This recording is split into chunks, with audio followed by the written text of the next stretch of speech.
Praise the Lord. புதிய பெலனால் நிரப்புவார். கர்த்தருக்கு காத்திருக்கிறவர்களோ புது பெலன் அடைந்து கழுகுகளைப் போல செட்டைகளை அடித்து எழும்புவார்கள்.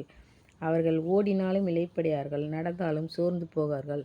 ஏசாயா 40:31.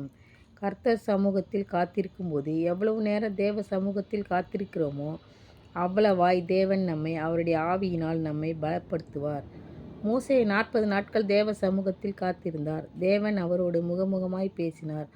மோசே அப்பவும் தண்ணீரும் குடியாதிருந்தும் அவர் பெலன் குறையவில்லை. அவர் முகம் பிரகாசித்திருந்தது.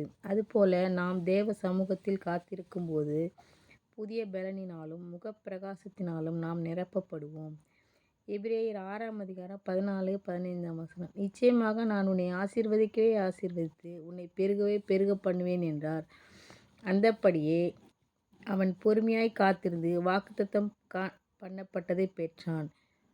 தேவன் ஆபிரகாமுக்கு சொன்ன வாக்குத்தத்தம் நிறைவேற நாட்கள் சென்றது. அவருடைய சரீரம் பலவீனப்பட்டு போனது.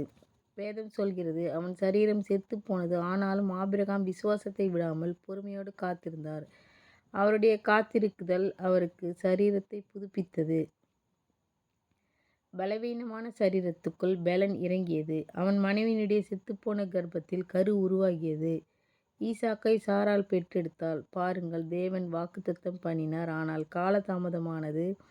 அதற்காக சோர்ந்து போகவில்லை. பொறுமையோடு காத்திருந்தபடியால் தேவன் ஆபிரகாமின் சரீரத்தையும் சாராளுடைய சரீரத்தையும் புதுப்பித்து புதிய பெலனினால் நிரப்பி ஈசாக்கை பெறச் செய்தார். அதுபோல கர்த்தர் கொடுத்த வாக்குத்தத்தத்தை நம்பி ஜீவிக்கிற தேவ பிள்ளையே, சோர்ந்து போகாதிருங்கள்.